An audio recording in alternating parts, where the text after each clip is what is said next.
साहब अध्यक्ष जी, हमारे प्रभारी जी, हमारे सभी विधायक और कांग्रेस के सभी वरिष्ठ कांग्रेस हैं। आज जिस प्रकार का माहौल देश के अंदर चल रहा है, और विशेष रूप से मैं ये कहना चाहूँगा कि एक जो हमारी परंपरा थी कि सदन को चलाने की जिम्मेदारी सत्ता पक्ष की रहती है, उसको पहली बार ऐसा हुआ है कि सत्ता पक्ष सदन को नहीं चलाने दे रहा है। खुद जिस प्रजातंत्र के सबसे बड़े मंदिर के अंदर पूरे देश की करोड़ों अरबों की जनता जिन सांसदों को चुन के भेजती है, उन कांग्रेस के या इंडिया गठबंधन के जो सांसद हैं, उनको भारतीय जनता पार्टी के सांसद संसद में प्रवेश करने से रोकते हैं।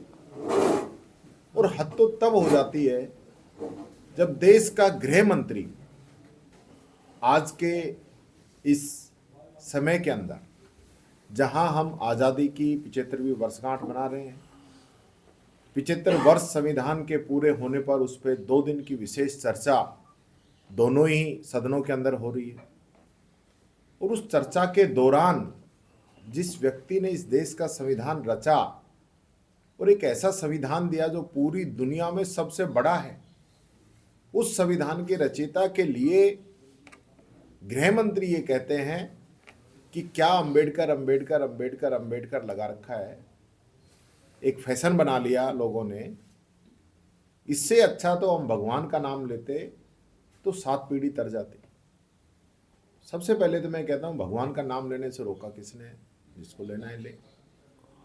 लेकिन जिस प्रकार से आप दलित, शोषित, पीड़ित, 36 बिरादरी के सभी धर्मों की आवाज़, विशेष रूप से महिलाओं की आवाज़, बाबा साहब अंबेडकर के लिए जिस प्रकार से आपने बातें कही है, उससे पूरे देश के अंदर, आम जनता के अंदर आक्रोश है।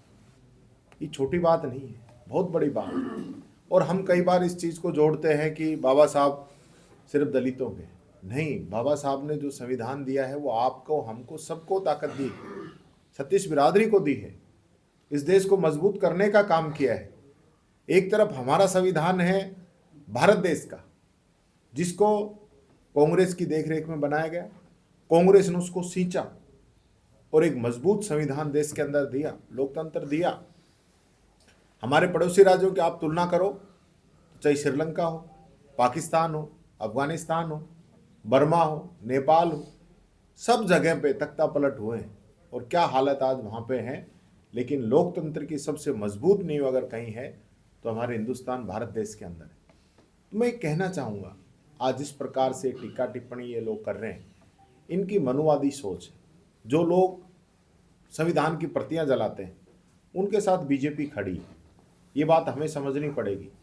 आज जो मुख्य मुद्दा देश के अंदर जो चल रहा है, अडानी ने हजारों करोड़ रुपए का घोटाला किया, पूरे देश की संपदाएं। मेरी एक चीज समझ में नहीं आ रही, पोर्ट बिकता है तो अडानी लेता है, रेल बिकती है तो अडानी लेता है, एयरपोर्ट बिकते हैं तो अडानी लेता है, अन्य जो और संस्थाएं बिकती हैं तो अडानी लेता है।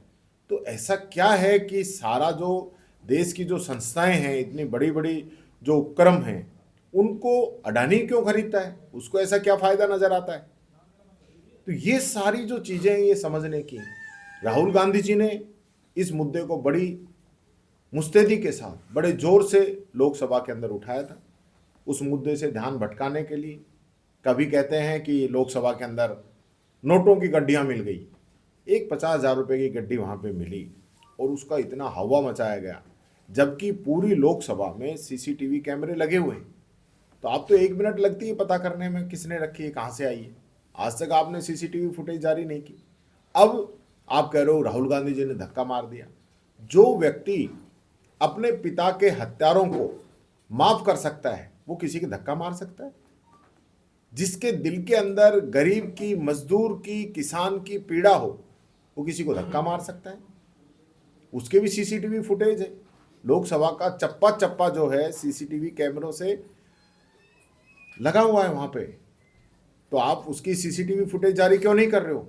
और जो नाटक किए इनके सांसदों ने, जो ये ट्रोल हुए हैं पिक्चरों की तरह, जिस प्रकार से नाटक कर करके एडमिट हुए हैं, और एम्स के जो डॉक्टरों ने जो बयान जारी किया है, उन्होंने कहा है कि ये सब लोग ठीक हैं, अभी इनकी कुछ जांच बाकी है और आगे का निर्णय पार्टी के नेता लेंगे कि क्या करना है।